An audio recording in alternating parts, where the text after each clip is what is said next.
अस्सलाम वालेकुम नाज़रीन, मैं हूं अरसलान खोकर। आप देख रहे हैं प्रोग्राम दी टॉक शो। हम जहां भी देखते हैं मसाइल का एक अंबार है। अब बजट सर पर है, बजट के अपने मसाइल हैं, टैक्स इस्तिस्ना हर जगह से ख़त्म करने की बातें हो रही हैं, इम्कान जाहिर किया जा रहा है। और बजट के आसपास अगर पेट्रोलियम मसनूआत में कमी भी हो जाए तो बिजली के बिल और गैस के बिल एक अलग खौफनाक सूरत लिए आवाम के लिए खड़े हैं।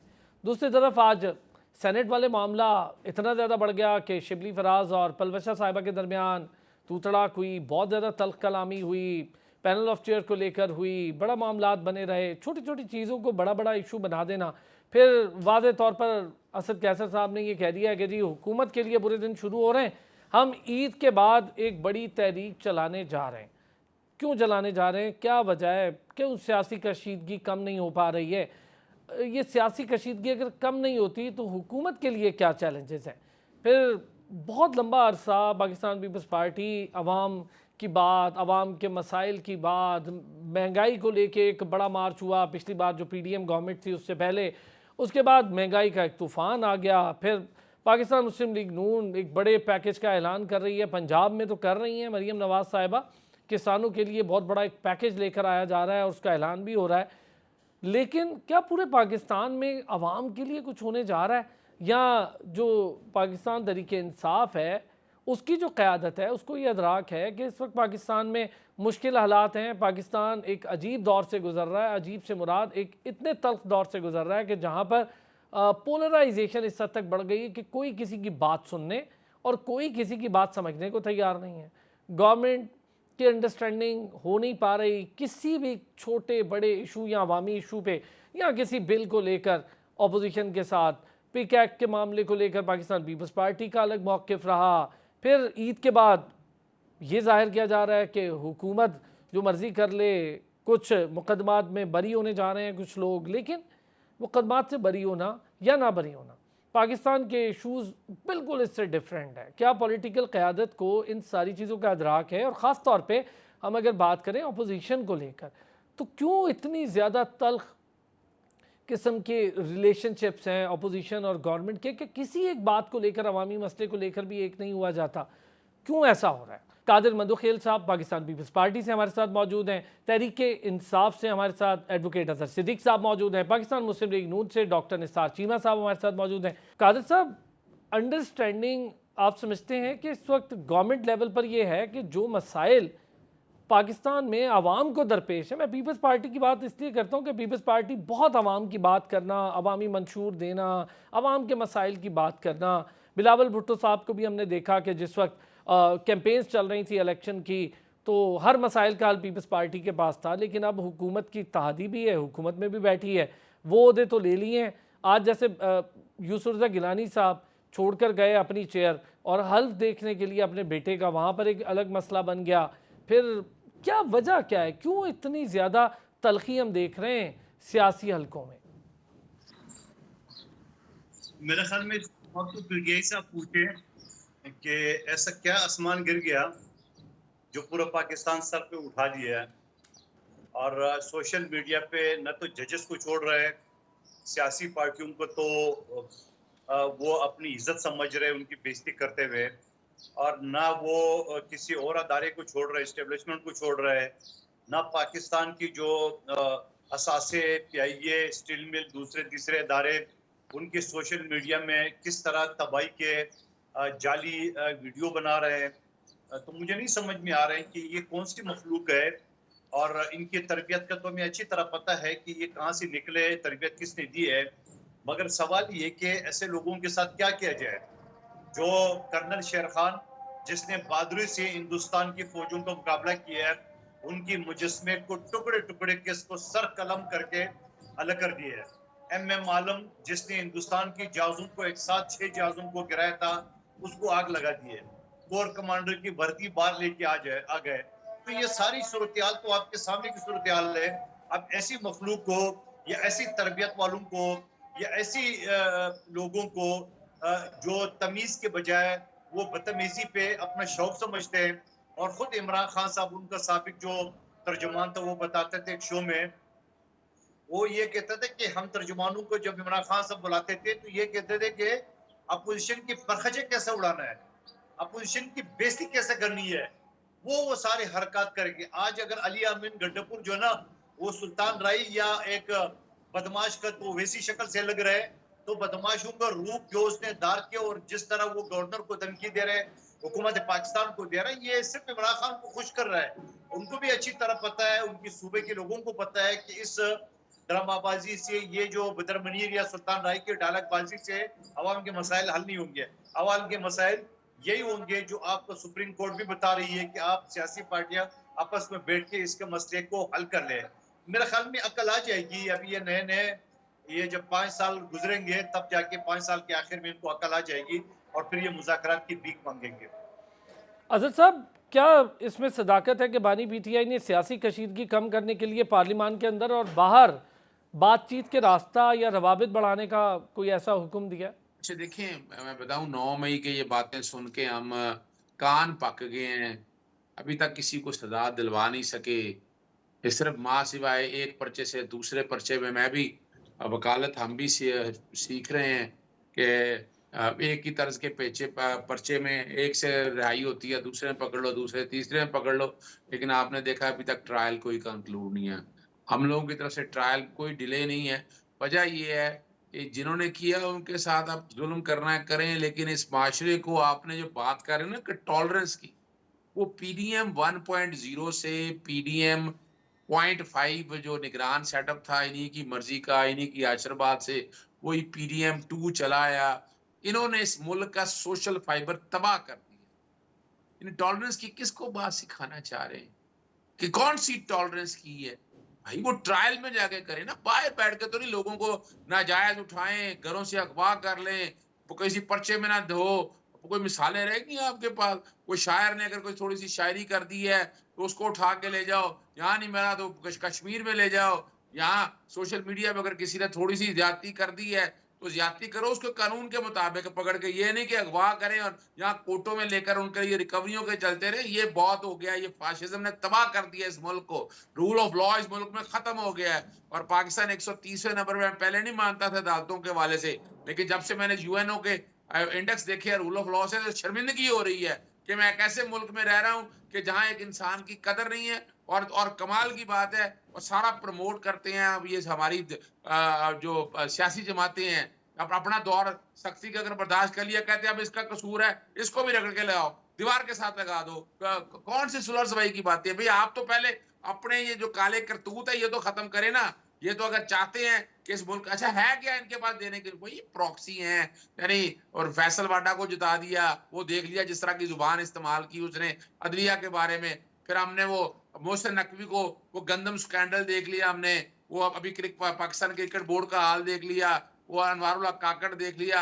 यानी ये वो लोग हैं ना जो औरंगजेब देख लिया कि जो ये जो बेचारे तो ऐसे ही आए हैं, एक मुलाजम बन के ये काम कर रहे हैं, इनके पास कुछ नहीं है कहने के लिए। और जहां तक है हमने कब कहा दरवाजे बंद है हमारे, हाँ हमारे दरवाजे बंद उन लोगों के साथ है जो एस्टेब्लिशमेंट के खिलाड़ी हैं, जो एस्टेब्लिशमेंट के स्पोक्समैन है, जो उनके साथ कंधों से कंधे मिलाकर चल रहे हैं। हमारा उससे कोई कंसर्न नहीं है। और इसीलिए वो इनडायरेक्ट बात करते हैं। अगर करनी है तो किसी बाप से बात होनी चाहिए ना, यानी इन लोगों से क्या होनी लेकिन चाहिए? अजहर साहब, हाँ, ये मैं अगर बीच में एक छोटी सी चीज इसमें एडअप करूं, आप कह रहे हैं जी बार बार एस्टेब्लिशमेंट का नाम तो आपकी तरफ से सबसे ज्यादा लिया जाता है, बात ही उनसे करेंगे, बात ही वो करेंगे, तो फिर उसकी वजह क्यों है ना, दूसरों पे क्यों इतनी बातें करना?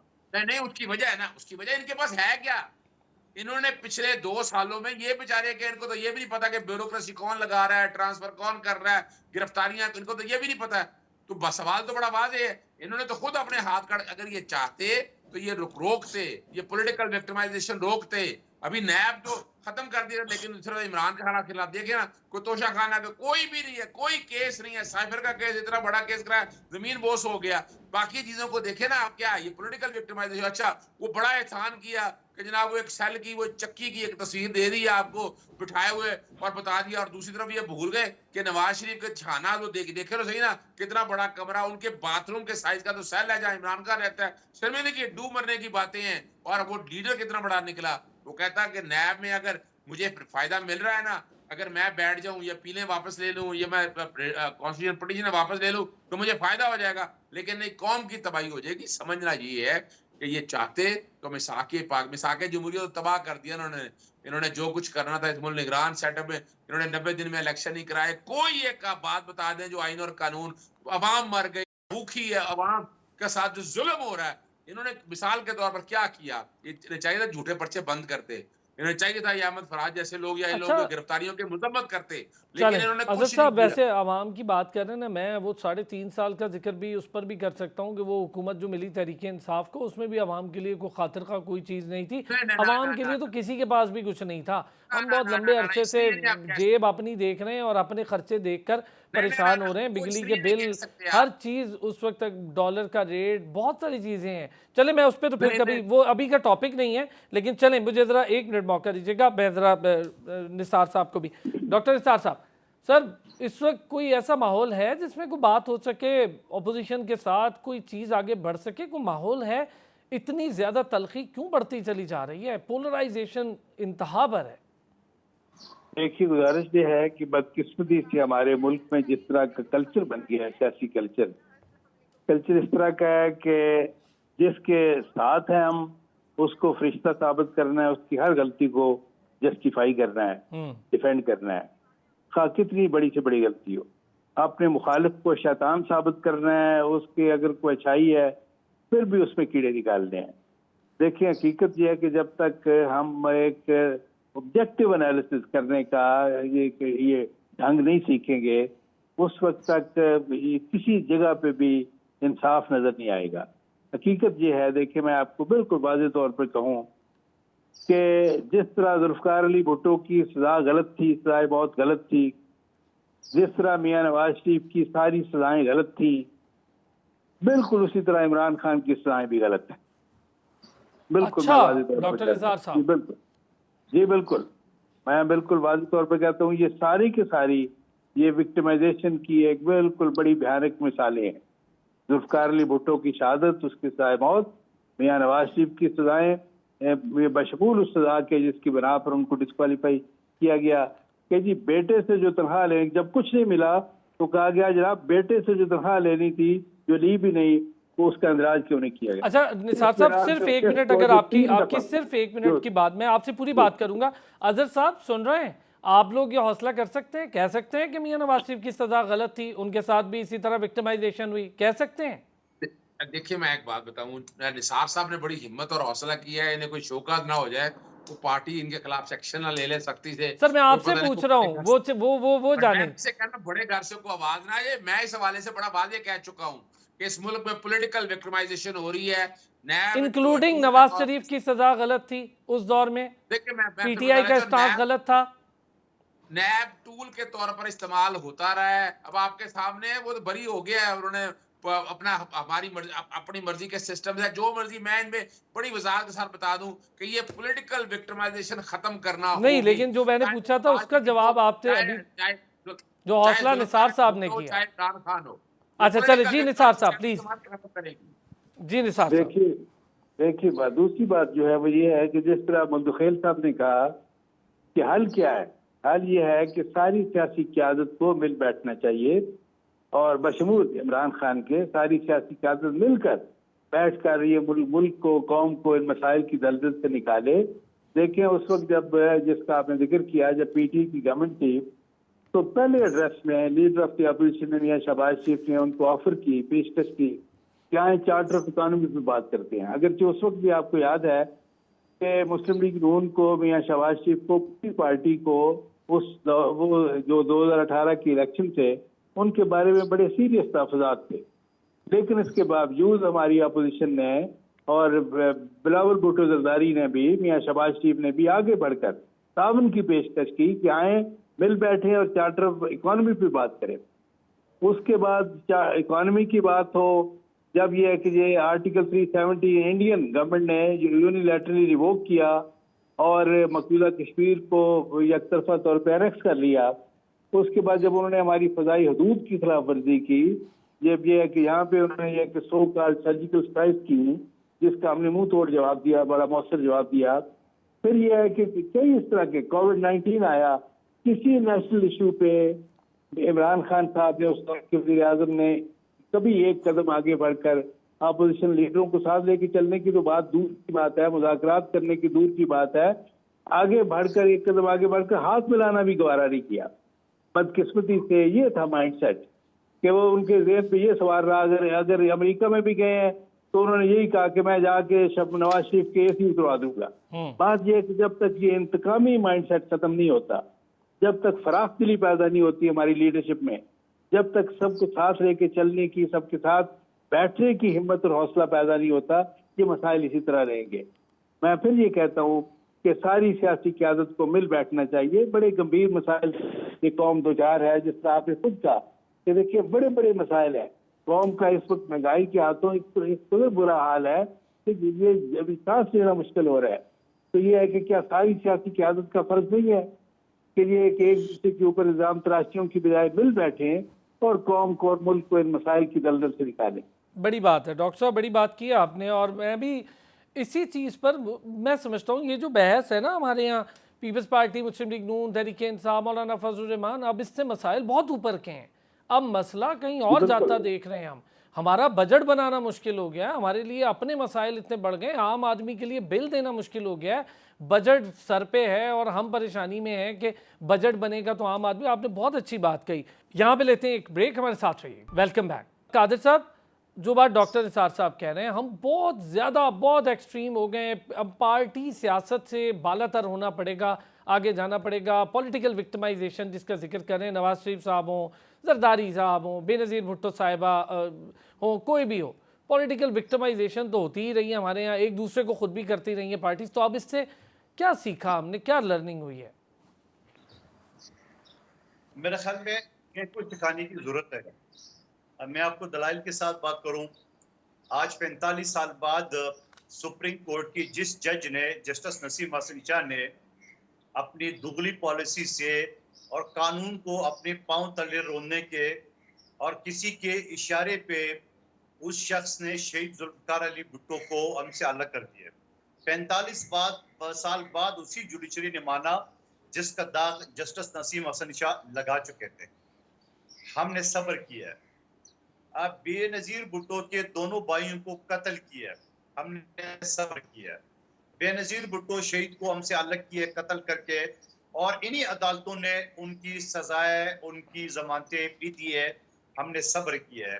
600 से ज्यादा जाले हमारे कत्ल हो चुके हैं, हमने सब्र किया है। 80,000 से ज्यादा कोड़े जालों ने खाया, हमने सब्र किया है। और हमने कम बैक भी किया है, हमने हिम्मत भी की है। हमने पाकिस्तान की बुनियादें हिलाने के लिए कोई काम नहीं किया है। आप मुझे बता दो, इमरान खान साहब के साथ ऐसा तो कोई वाकया नहीं हुआ है। इमरान खान साहब को आईन और कानून के आर्टिकल 95 सबसेक्शन 1 के तहत, जो अजहर सिद्दीक साहब जानते हैं, ये अदम एतमाद का, और मैं उस असम्बली का, मैं और डॉक्टर निसार चीमा साहब 175 लोगों को असम्बली के बीच में हमने बिठाया। एक को हमने आया सादिक साहब को स्पीकर बनाया। 174 की हमें चाहे थे 172। आप मुझे बताओ उसमें कौन सा साइफर, कौन सा साजिश, कौन सा अमेरिका, क्या था उसमें? नंबर एक बात। और इसी कानून के तहत बेनजीर भुट्टो साहिबा और शौकत अजीज के खिलाफ ये अदम एतमाद नाकाम हुई है। बलोचिस्तान के 2 वज़ीर आला इसी अदम एतमाद के तहरीक की वजह से घर जा चुके हैं। आसमान सर पे उठा लिए, आसमान तो सर पे छोड़िए, जो बदतमीजी का और बदअखलाकी का, और बाप को बेटे से, माँ को बेटी से, अफवाज को आपस में, जजों को आपस में, ब्यूरोक्रेसी को आपस में लड़ाने की जो तरबियत दी, इन्हीं लोगों ने दी है। किसने दी है? आप मुझे बता दो, किस बात पे? आइन का आर्टिकल 95 के तहत अदम एतमाद की तहरीक क्यों आया? इस बात पे। आज मोहतरम अजहर सिद्दीक साहब बता रहे सजाई नहीं हुई है। वो भाई आपका ये शौक पूरा हो जाएगा ना, आपको जल्दी क्या है, जल्दी सजा दे, तब भी आप चिखते, देर से कराते तब भी आप चिखते। आप 9 मई के सजा में आपके चैनल पे बड़े दाल से बोल रहा हूं कि 9 मई के जो मुजरिम है, मुलजिमान है, इनकी सजा का ना आर्मी चीफ के पास इख्तियार है, ना DGI के पास इख्तियार है, ना चीफ जस्टिस सुप्रीम कोर्ट के पास इख्तियार है। तो ये फिर किस बात के शर्तें लगा रहे और ये किस बात पे करे? हाँ, इनको अच्छी तरह पता है जूते कहां से पड़ रहा है। इनको अच्छी तरह पता है डंडे कहां से बरसे जा रहे हैं, उनको अच्छी तरह पता है कि इनको अपनी क्या कहूंगा मैं, उनके सांचे में रख के कौन कर रहे हैं। तो मुज़ाकरात भी उन्हीं के साथ करो भाई, फिर हम सियासी लोगों के साथ। आप तो खुद कह रहे हैं कि हाँ हमें कुछ नहीं, हाँ हम कुछ नहीं दे सकते, लेकिन जिनसे आप ख्वाहिशमंद हो मुज़ाकरात के, वो भी आपको कुछ नहीं दे सकेगा। ये याद रखना, जो आपने हरकत की है, जो आपने कर्नल शेर खान या एम आलम या हमारे शोधा, जिनके लवाकिन जो ना, उनको ये सब पता है, जिनने अपने बेटे और अपने खावन, अपने वालदेन को पाकिस्तान के लिए कुर्बान की। आपने एक लम्हे के लिए उसको सबका ऐसे के तैसे किए जो कोई हिंदुस्तान नहीं कर सकता है, जो कि हमारे पाकिस्तान का बदतरीन दुश्मन नहीं कर सकते। आज किस मुंह से फिर कह रहे मैं जेल में? याद है आपको इमरान खान साहब क्या कहता था? एसी उतार दो, फ्रिज उतार दो, सब चीजें निकाल दो। आज भीख मांग रहे हैं। आज अदालत के सामने एक्सरसाइज भी मिल रही है, आज टीवी भी पड़ा हुआ है, आज लाइब्रेरी भी है, आज पिस्ता किशमिश भी है, आज सब कुछ मौजूद है। उसके साथ साथ तो फिर जो आपने एक पाकिस्तान का नारा लगाया था कि दो पाकिस्तान नहीं है, तो आप मुझे बता दो, जो लोग जेलों में सड़ रहे हैं, जिनको टेबलेट नहीं मिल रही है, जिनको साफ पानी नहीं मिल रहा है, तो आप और उसमें तो फिर फर्क हुआ। फिर तो दो पाकिस्तान आपने खुद इंट्रोड्यूस करा है। आप कह दे ये सब कुछ उठा दो मुझसे, मैं कुछ नहीं लूंगा, न पिस्ता किशमिश लूंगा, न एक्सरसाइज करूंगा, न देसी मुर्गी खाऊंगा, न देसी घी खाऊंगा, कुछ भी नहीं करूंगा, मुझे आम कैदी के साथ रखो, तब जाके पता चल जाए। अभी तो आपकी चीखें निकल रही है, अभी तो आपको बंद नहीं हो रहा है। अच्छा, अभी तो आप अच्छा अजहर साहब, मेरा थोड़ा सा इससे थोड़ा सा एक चीज़ आपसे, आप इसमें एडअप कर लीजिएगा जो आपने बात करनी है। मैं आपसे ये पूछना चाहूँगा, एक मैं सुन रहा हूँ कि हुकूमत नहीं चलने देंगे ईद के बाद। मैं तो बड़ा खुश हुआ था निसार साहब की बातें सुन के कि उन्होंने सीख ली है, अब तो जरूरत ही कोई नहीं है। मैं बड़ा हैरान होता हूँ, वकील है, आर्टिकल 10 नहीं पता, वो भी किस बुनियाद पे इल्जाम लगा रहे हो कि जिसने ये चश्मे तोड़े हैं, जिन्हें तोड़े हैं, जाओ जाके उनको उल्टा लटकाओ। ये इल्जाम मत लगाए पाकिस्तान तहरीक इंसाफ के ऊपर। आप कौन होते हैं इल्जाम लगाने वाले? आपका क्या ताल्लुक है इस बात से? आप कौन होते हैं? वीडियोस ऑडियोज तो मौजूद है ना अजहर साहब, वीडियोस ऑडियोज मौजूद हैं जिन्होंने किया है, जिनका बेशक ताल्लुक। मेरी बात सुने, मैं फिर बताना चलूं आपको। ऑडियो वीडियो शॉर्ट में अदालतें बंद करते हैं, आप सारी बंद करें फिर अदालतें। मजाक बनाया हुआ है। जब देखे 9 मई 9 मई, क्या मतलब है 9 मई का भाई? जाके अदालतों में सजा दिलाएं जाकर, और आप पछताएंगे। नोट कर लीजिएगा आज मेरी बात। आप ये जुल्फकार अली भुट्टो का, भाई हमने हमेशा कहा है वो अदालती कत्ल है, हमने नहीं नून लीग की तरह का बगले में जाते रहे थे। हम हमेशा ये कहते रहे अदालती कत्ल है, लेकिन नहीं सीखना चाहते। भाई मेरी बात बड़ी, मैं तो बड़ा हैरान होता हूँ। फिर वही बात अभी बड़ी जबरदस्त निसार साहब ने बात की है। यानी ये अब मजाक हो, यानी ये एक ज़ही शऊर इंसान मानेगा इस बात को? वो हमें सिखा रहे हैं। भाई कौन सी भीख मांगते हैं? आपको क्या पता है? हम जेल में मिलने जाते हैं, हमने देखा हुआ है क्या होता है। अटक जेल में क्या हुआ था, अभी के चंद तस्वीरें आ गई, वो भी एक वो, और इस पे मैं बता दूं अजहर साहब आपको। चलें इससे बाहर, ये तो बातें हम करते ही रहते हैं ना हर वक्त। सर मैं जो पूछना चाह रहा हूँ, ईद के बाद क्या होने जा रहा है? ईद के बाद क्या ये हुकूमत ना चलने वाली क्या तहरीक है? इस पे international human rights organisation action लेने लगी है। इमरान खान साहब जो सॉलिडरी कन्फाइनेंस एक चक्की में रखा हुआ है, मैं खुद 26 दिन जेल में रह गया हूं, हमें तो अंदाजा है ना लॉयर्स मूवमेंट में क्या कुछ हो रहा है, और हम उसको बैठ के बगले बजाते फिर रहे हैं। बैन अवी तंजीमों को दावतें देनी थी तो वो तो फिर सारे दे सकते थे ना अजहर साहब। वो तो नून भी दे सकती थी, वो तो पीपल्स पार्टी भी दे सकती थी। बैन अवी तंजीमों को दावत दे के काम कराना होता। तो मैं ये पूछना चाह रहा हूँ, ईद के बाद क्या करना है? ईद के बाद क्या होने जा रहा है सर? मैं बात खत्म कर दूं कि ये सारा कुछ अब इमरान इज नॉट एन, अल्लाह ताला का शुक्र है सबसे बड़ी सियासी जमात के लीडर हैं, और पूरी दुनिया में बैठकर अंडर डिस्कशन होता है। जिस दिन साइफर से रिहाई हुई थी, पूरी दुनिया की हेडलाइन खबरें थी, और आज भी ये भी जो मामला हो रहा है ना ह्यूमन राइट, वो तो एवन फील्ड और दूसरे केसेस से थी सर, वो भी पूरी दुनिया में हेडलाइंस थी, वो भी हमने देखा। सारी दुनिया उन चीज़ों पर भी बात कर रही थी कि इस तरह के केसेस, फिर शहजाद अकबर साहब, उनकी पूरी वो हिस्ट्रियाँ सारे बता रहे थे, वो तो हमने वो भी देखा है। देखिए मैं बताऊं आपको, हम सिर्फ इस बातों को इस तरह लेकर ना, वो ये टेप लगी होती है, वही टेप चल रही है, हर टीवी प्रोग्राम में यही टेप सुनता रहता हूं। इसीलिए तो पूछना चाह रहा था कि इससे जरा निकल के बात कर लेते कि ईद के बाद क्या होने जा रहा है। देखिए वजह क्या है इसकी वजह ये है कि अभी आप दो चीजें बड़ी बता दूं आपको। देखें, ये जमहूरी हुकूमत है, इन्होंने नैब के ऑर्डिनेंस में तरमीम करके जो 14 दिन का रिमांड किया था, उसको 40 दिन क्यों रिमांड किया? कि इमरान खान के खिलाफ बदनीति के तौर पर ये एक हुकूमत कर रही है कि, और जो झूठा केस बनाएगा उसकी सजा 5 साल से 2 साल कर दें। इलेक्शन ऑर्डिनेंस के अंदर तरमीम करके इलेक्शन ट्राइब्यूनल जो है वो रिटायर्ड जजों के बनाने हैं। क्या मकसद है? वो फॉर्म 45 और 47 खुलने वाला है, वो सारे मामले अब आ गए हैं, सारे क्लैरिटी आ गई है। सितंबर तक ठीक है, अगर ये चलें। अब सुन लें, मैं खत्म करने लगा हूं जी जी कि जी ये वाला प्लीज। वजह क्या है कि ये इलेक्शन कमीशन अपना आईनी किरदार अदा नहीं कर रहा। बड़ा दुख और अफसोस का मकाम है, तो इसलिए अब सड़कों पे निकलना पड़ेगा। अब वजह क्या है कि इनके बस का काम नहीं है। अगर ये चाहते तो इमरान खान के खिलाफ जो जितनी पॉलिटिकल इंजीनियरिंग हो रही थी ये रोकते, इस मुल्क में स्टेबिलिटी लाते। लेकिन वजह क्या है कि एजेंडा है, वो बड़े आराम से बता रहे हैं मुझे 95 का।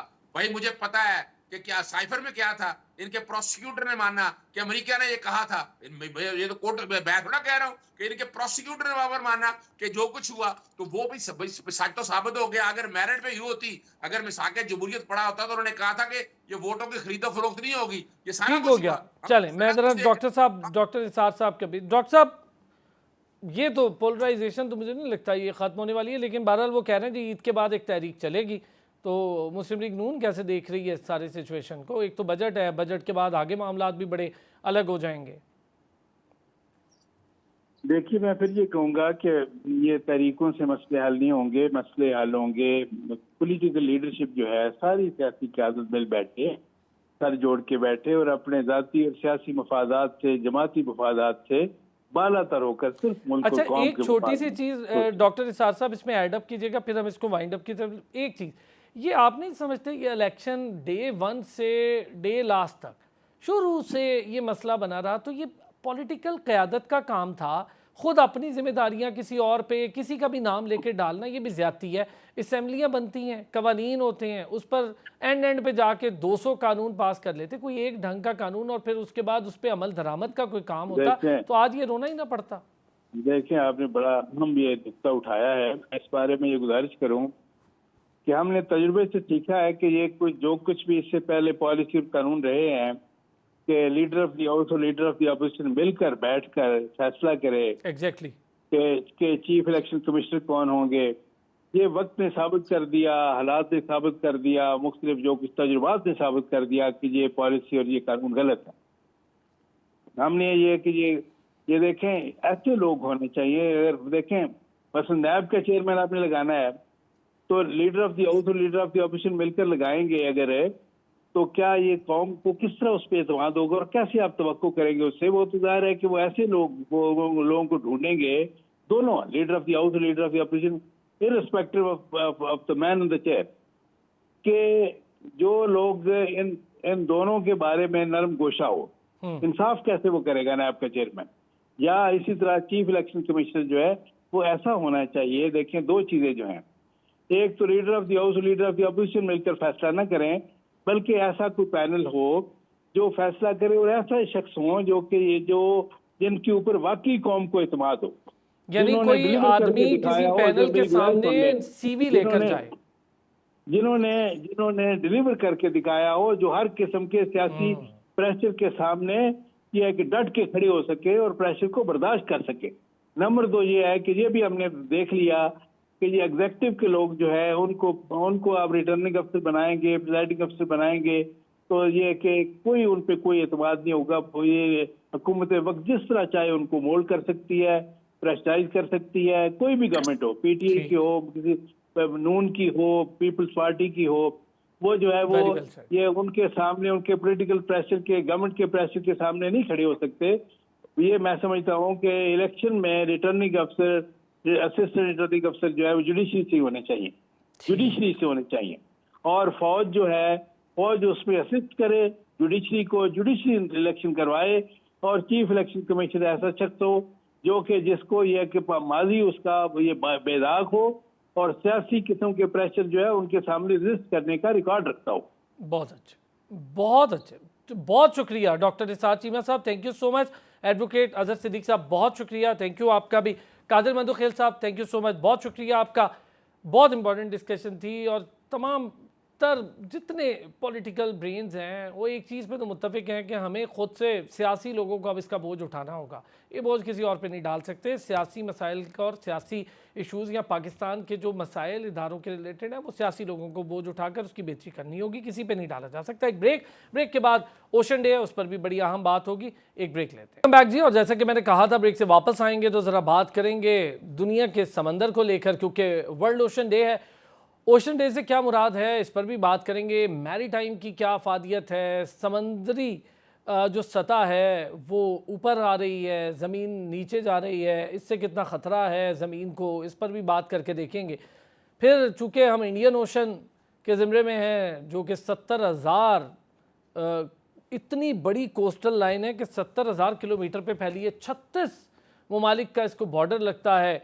फिर समंदरी आलूदगी पर बात होगी और जाहिर है कि जो एडवांसमेंट टेक्निक्स इस वक्त दुनिया में यूज़ हो रही हैं आलूदगी से बचने के लिए, फिर क्या एक आम आदमी, एक सिंगल पर्सन इंडिविजुअली भी जो समंदर की गिलाज़त या समंदरी गंदगी में अपना हिस्सा डालता है, उसकी कैपेसिटी बिल्डिंग की कितनी ज़रूरत है, पाकिस्तान में इस पर कितना काम हो रहा है, मैरी टाइम सिक्योरिटी इस पर कितना काम हो रहा है। फिर हमें समंदर को लेके जो बड़े चैलेंजेस हैं उनमें से क्या क्या ऐसे चैलेंजेस हैं जो ख़तरा बन सकते हैं जिसको फौरी तौर पर बेहतर करने की ज़रूरत है। फिर जो आबी हयात है उसके लिए, चूँकि उसका ये अपना घर है और समंदर उसको अपना घर लगना चाहिए, उसकी हिफाजत के लिए क्या कुछ हो रहा है और क्या कुछ मज़ीद होना चाहिए, और इसमें हुकूमतों की कितनी ज़िम्मेदारी बनती है, इसमें बैनुल-अक़वामी जो टूरिज़म है उसकी कितनी ज़िम्मेदारी बनती है। फिर पाकिस्तान में टूरिज़म की क्या सिचुएशन है, पाकिस्तान की कोस्टल लाइन इतनी बड़ी है और पाकिस्तान में कहते हैं कि जी हम जब भी गवादर का जिक्र करते हैं कि उसके साथ लगे आइलैंड इतने खूबसूरत और दुनिया के हसीन तरीन आइलैंड्स में से हैं, हम टूरिज़म पर क्या कर सकते हैं। फिर जो शिप्स आती हैं उनके हवाले से, उनके ऑयल हैं और दीगर मामलात हैं, तो हम आलूदगी पर कितना फोकस है, इन सारी चीज़ों पर बात करेंगे। चूँकि दिन है आज समंदरों का, तो समंदरों के रिलेटेड जो पाकिस्तान का national Institute of Maritime affairs है बहुत काम कर रहा है, उन्हीं के रिसर्चर आज हमारे साथ मौजूद हैं, सबा ज़ीनत साहिबा। सबा साहिबा अस्सलाम वालेकुम, बहुत शुक्रिया आपने ज्वाइन किया। सबा, अगर हम इसी से शुरू कर लें कि बड़े बड़े चैलेंजेस समंदर को लेके आपकी नज़र में क्या हैं और इस वक्त दौरे हाजिर में उन बड़े चैलेंजेस को किस तरह से देखा जाता है?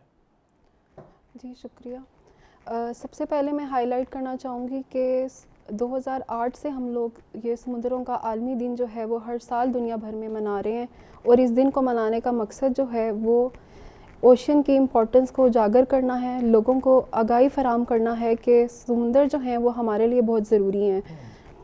इस मामले में समुद्रों का किरदार जो है वो हमें नज़र नहीं आता, लेकिन बहुत अहम किरदार ये अदा करते हैं। जिस तरह से 50% जो कार्बन डाइऑक्साइड है हमारी, ये 50% ऑक्सीजन जो है वो हमें समुद्रों से हासिल होती है, समुद्र हमें मुहैया करते हैं, और इसी तरह 30% जो कार्बन डाइऑक्साइड है वो समुद्र जो है अपने अंदर एब्जॉर्ब करते हैं, जो कि एक ग्रीन हाउस गैस है। और इसके अलावा इसकी अफादियत के लिए, इम्पोर्टेंस के लिए मैं बताना चाहूँगी कि 1 बिलियन से ज़्यादा पॉपुलेशन जो है वो प्रोटीन सोर्स के लिए डायरेक्टली जो है वो समुद्रों पे डिपेंड करती है। सही बात है। और इन सब चीज़ों को के तहफ़्फ़ुज़ के लिए और आवाम को जो है वो उजागर करने के लिए, उन्हें बताने के लिए हम लोग जो है वो समुद्रों का आलमी दिन जो है वो मनाते हैं। आपने दूसरी बात की है चैलेंजेस के बारे में। सबसे बड़ा चैलेंज जो हम फेस करते हैं वो है मरीन पोल्यूशन जिसे हम कह सकते हैं, या फिर समुद्री आलूदगी। समुद्री आलूदगी जो है वो हमारे पास इसमें जो मेन कॉज है, समुद्री आलूदगी में हम लोग ये एग्जांपल दे सकते हैं कि 80% जो हमारे पास समुद्री आलूदगी है वो ज़मीन से शुरू होती है, और एक तज्ज़िये के मुताबिक जो है 8 मिलियन टन्स ऑफ प्लास्टिक जो है हम लोग जो है हर साल समुद्र में दाखिल कर रहे हैं। हुए 1 billion ton plastic 8 million ton हम समंदर बुर्द करते हैं, समुद्र में शामिल कर रहे हैं, तो आबी हयात के लिए भी बड़ा खतरा है। जी, आबी हयात के लिए भी ख़तरा है कि क्योंकि जब ये समुद्र में प्लास्टिक एंटर होता है तो वो छोटे छोटे टुकड़ों में कन्वर्ट हो जाता है, जिसको हम माइक्रो प्लास्टिक्स कहते हैं। माइक्रो प्लास्टिक्स जो हैं वो ना सिर्फ आबी हयात के लिए नुकसानदेह हैं, वहाँ पोल्यूशन कॉज करते हैं। जब हम वो फ़िश जो है वो कंज्यूम करते हैं, वो हमारे टेबल्स पे आती हैं, तो वो हमें भी एज अ रिज़ल्ट हमें भी नुकसान देते हैं कि वो हमारे ब्रेन्स में जो है वो स्टोर हो जाता है माइक्रो प्लास्टिक, हमारे लंग्स में स्टोर हो जाता है, तो वो हमारे लिए भी नुकसानदेह है। और जो दूसरा बड़ा चैलेंज है वो हमारे पास है क्लाइमेट चेंज का। क्लाइमेट चेंज जो है हमारे पास क्लाइमेट चेंज के रिजल्ट में जो है वो सी लेवल राइज हो रहा है। अच्छा, ये समुद्री सतह बढ़ने की वजह क्लाइमेट चेंज। जी, हमारे पास हाई टेम्परेचर की वजह से जो है हम कह सकते हैं कि वहाँ पर टेम्परेचर ज़्यादा होने की वजह से ऑक्सीजन लेवल जो है समुद्र में डिप्लीट हो जाता है, बिल्कुल ख़त्म हो जाता है। तो उसकी वजह से जो आबी हयात हैं उनका वहाँ पर रहना मुश्किल हो जाता है कि उनके तहफ़्फ़ुज़ के लिए हमें जो है वो नॉर्मल ऑक्सीजन चाहिए होती है। और उसके अलावा जो तीसरा बड़ा चैलेंज है वो है अनट्रीटेड वेस्ट वाटर, जो हम डायरेक्टली ओशियन में डंप कर देते हैं। ठीक है, ये नाले नदियाँ, ये जो हमारा सारा वेस्टेज है ये बड़ा ख़तरनाक होता है और वो हम डंप कर रहे हैं समंदर में। जी, उसके अलावा हमारे पास जो है जब ओवर फिशिंग हम करते हैं, हमारे पास हद से ज़्यादा हम लोग क्या है माहीगिरी करते हैं, इसके रिज़ल्ट में भी हमारे पास ये होता है कि हमारी जो मेरीन बायोडाइवर्सिटी है ये इसको इफ़ेक्ट करता है, उसका तहफ़्फ़ुज़ जो है उस ख़त्म हो जाता है। और ये आपने बड़ी वैसे इंपॉर्टेंट बात बताई है। एक तो ओवर फिशिंग हो गई ख़ास तौर पे, फिर ये जो गंदा पानी हम कह लें गटरों का पानी ये सारा समंदर में डंप किया जा रहा है। तीसरा प्लास्टिक वेस्टेज, बड़ा ख़तरनाक बात है कि उसको समंदर में डाल दिया जाता है। फिर टेम्परेचर का राइज़ होना, ज़ाहिर है दरख्त कम होंगे तो टेम्परेचर राइज़ होगा उस मुल्क का, और हमारे यहाँ दरख्तों की कमी तो वैसे ही मौजूद है, और टेम्परेचर राइज़ होता है तो समंदरी हयात के लिए बड़ा ख़तरा मौजूद हो जाता है। इसी मेरा ख्याल यही एक रीज़न होगी, हम जो बड़ी फैसिनेशन रखते हैं वेल मछलियों के साथ वो शायद पाकिस्तानी हुदूद या पाकिस्तानी समंदर में हमें कमो बेशी दिखाई देती हैं। जी, अच्छा, ये एक बड़ी बात। अच्छा, क्लाइमेट चेंज आपने जिक्र किया सबा, क्लाइमेट चेंज क्या क्या ऐसे चैलेंजेस हैं समंदर को लेके क्लाइमेट चेंज के, अगर हम तनाजुर में देखें तो क्या क्या ऐसे चैलेंजेस हैं? क्लाइमेट चेंज जो है, क्लाइमेट चेंज के रिज़ल्ट में हमारे पास जो है वो टेम्परेचर एक्चुअल में ज़्यादा हो रहा है। टेम्परेचर ज़्यादा होने की वजह से हमारे जो ग्लेशियर्स हैं वो मेल्ट हो रहे हैं। पहले हमारे पास जो थे, जब पाकिस्तान बना था तो हमारे पास 6 लाख हेक्टर्स एरिया था जो जिस पर मैंग्रोव्स प्रेजेंट थे। क्योंकि मैंग्रोव्स का ये काम होता है कि उन्होंने हैबिटेट प्रोवाइड करना होता है फिशरीज़ को, और एरिया प्रोवाइड, न्यूट्रिएंट्स प्रोवाइड करते हैं, डिफरेंट मेरीन ऑर्गेनिजम्स को जो है वो जगह देते हैं ब्रीडिंग के लिए। तो उस टाइम हमारे पास 6 लाख हेक्टर्स के एरिया पे मैंग्रोव्स प्रेजेंट थे, लेकिन उसके बाद हमारे पास जो है मैंग्रोव्स 50,000 तक चला गया। और अभी जो मैं लेटेस्ट रिसर्च पढ़ी थी उसमें 2021 के अकॉर्डिंग 130,000 टू 150,000 हेक्टर्स तक हमारे पास जो एरिया है वो मैंग्रोव्स का by the joint action of हमारे जो कॉरपोरेट्स हैं, हमारी NGOs हैं, हमारा जो सिंध डिपार्टमेंट है, सिंध फॉरेस्ट डिपार्टमेंट, इन सब की काविशों की वजह से जो है वो हम लोगों ने जो है वो दोबारा से जी थोड़ा सा और बढ़ चुका है। तो ये जो मैंग्रोव्स हैं ये हमारे वाटर्स को जो है पोल्यूशन, क्योंकि ये हमारे पास इनका काम क्या होता है कि इन्होंने कार्बन डाइऑक्साइड को एब्जॉर्ब करना होता है, क्योंकि ओशियन हमारे पास एज अ सिंक बिहेव करते हैं, वो कार्बन डाइऑक्साइड जो फालतू होती है उसको अपने अंदर एब्जॉर्ब कर लेते हैं। तो ये अगर हमारे पास मैंग्रोव्स रिस्टोरेशन पे अगर हम काम करें तो हमारे पास जो है पोल्यूशन का फैक्टर जो है वो थोड़ा सा ठीक हो सकता है।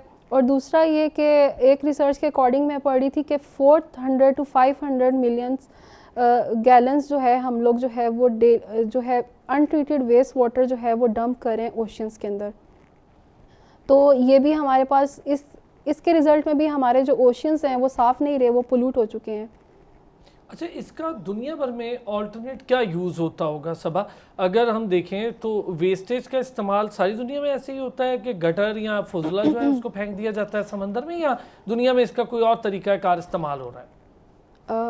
इससे रिलेटेड ये है कि अनट्रीटेड जो भी हमारे पास वेस्ट वाटर होता है उसको जो है पहले ट्रीट किया जाता है। लॉज एंड रेगुलेशंस नहीं है हमारे पास।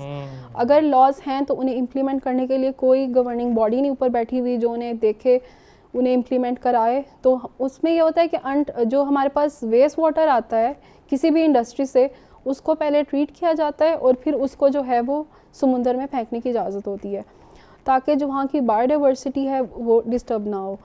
लेकिन हमारे यहाँ ऐसा नहीं होता बिल्कुल भी। तो हमारे यहाँ तो जाहिर है बिल्कुल ही फुजला उठा के सारा समंदर में फेंक दिया जाता है। क्या समझती हैं सबा, ये काम अगर इस तरह चलता रहा, और मैं ख़ास तौर पे ये जो ये पॉल्यूटेड वाटर है या गटरों का पानी है जिसको आम अल्फाज में कहें, ये समंदर में जाता रहा तो हमारे यहाँ से आबी हयात की भी कमी हो जाएगी, समंदर की आलूदगी भी बहुत ज़्यादा बढ़ जाएगी, और ख़ाली आबी हयात तो है ही है एक मसला, और जो अपना घर समझते हैं उनके लिए रहना मुश्किल हो जाएगा। इंसानों के लिए भी मसाइल बढ़ जाएंगे और इसको तो लेकर बीमारियां और दीगर मामलात भी बढ़ जाएंगे। जी बिल्कुल। इसमें हम लोग जो है वो इंडिविजुअल लेवल पे भी काम कर सकते हैं, लेकिन एक मैं चीज़ बताना चाहूँगी कि MPAs मेरीन प्रोटेक्टेड एरियाज़ जो हैं, पाकिस्तान ने सस्टेनेबल डेवलपमेंट गोल 14 का एक टारगेट था कि पाकिस्तान ने 2020 तक 10% जो है वो MPAs एरिया डिक्लेयर करना है, मेरीन प्रोटेक्टेड एरिया। जबकि पाकिस्तान ने उसकी डेडलाइन भी गुजर चुकी है और हमारा ये हाल है कि हमने जो है अभी तक सिर्फ एक एरिया डिक्लेयर किया है, वो है इस्तोला, और उसमें उसका भी वो 10% का सिर्फ 0.016% जो है बनता है। और हमें जो है वो MPAs मेरीन प्रोटेक्टेड एरियाज़ को डिक्लेयर करने की ज़रूरत है, जिस तरह मैंने बताया, क्योंकि वहाँ पे ह्यूमन एक्टिविटीज़ रिस्ट्रिक्ट होती है, तो मेरीन बायोडाइवर्सिटी के लिए वो अच्छा है। दूसरा, मैंग्रोव रिस्टोरेशन की ज़रूरत है। तीसरा, जो हमारे पास जो प्लास्टिक के इश्यूज़ हैं, प्लास्टिक के इश्यूज़ को हमें जो है वो सिंगल यूज़ प्लास्टिक के यूज़ को डिस्करेज करना चाहिए और हमें ये अवेयरनेस देने की ज़रूरत है लोगों में कि जो भी हम एक्टिविटीज़ लैंड के ऊपर करेंगे उनका डायरेक्टली इम्पैक्ट जो है वो ओशन के ऊपर आएगा। तो हमें ओशंस को डंपिंग साइट नहीं समझना, वो हमारे फ्यूचर जनरेशन के लिए जो है वो हमारा एक रिसोर्स है जो हम अपनी फ्यूचर जनरेशन को देकर जाएंगे, तो हमें उनके लिए वो सेव करना है। अच्छा, ये अब सबसे बड़ी एक अहम पॉइंट भी है कि जो कुछ सतह ज़मीन पर हो रहा है वो एक्टिविटीज़ का असर हमें समंदर के ऊपर दिख रहा है। मैं अगर हम देखें कि बतौर इंडिविजुअल यहाँ पर पॉल्यूशन में हिस्सा बतौर इंडिविजुअल भी डाला जाता है, पूरी दुनिया में होता है, बतौर इंडिविजुअल पॉल्यूशन का हिस्सा क्या हो सकता है, कितना होता है, कितना ख़तरनाक होता है, और दूसरा इसके रोकने के लिए किस तरह से कैपेसिटी बिल्डिंग होगी, ये तो एक खुला चैप्टर है बिल्कुल।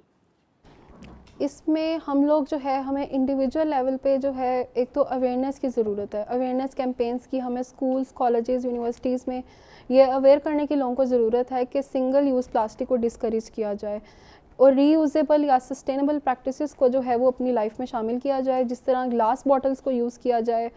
और उसके अलावा जो हमारे पास कपड़े के थैले हैं उनको जो है वो उनको इनकरेज किया जाए। दूसरा ये कि इसमें मैं एक इंडिविजुअल के अलावा कॉर्पोरेट सेक्टर का भी एक पॉइंट ऐड करना चाहूँगी कि जो भी हमारे कॉर्पोरेट सेक्टर के लोग हैं उन्हें चाहिए कि हमारे पास कुछ ऐसे न्यू चीज़ों को इंट्रोड्यूस कराया जाए या मार्केट में ऐसी चीज़ें लेकर आई जाएं जो रीयूजेबल हों, ताकि लोग जो हैं उनकी तरफ भी जाएं, उनके पास ऑप्शंस हों। बिकॉज हमारे पास ऑप्शंस नहीं है, अभी बहुत लिमिटेड हैं, क्योंकि प्लास्टिक जो है चीप पड़ता है इसलिए सब यूज़ करते हैं। तो अगर हम अवेयरनेस देंगे लोगों को तो ये वो जो है फ़ायदा हो सकता है। अच्छा, जो मैरीटाइम अवेयरनेस है और मैरीटाइम सिक्योरिटीज़ है या जो मैरीटाइम अफेयर्स जिसे हम कहते हैं, इसकी सिग्निफिकेंस कितनी है आपकी नज़र में? सिग्निफिकेंस के साथ साथ हमारे यहाँ इस पर इस वक्त किस पोटेंसी पर या किस पोटेंशियल पर काम हो रहा है?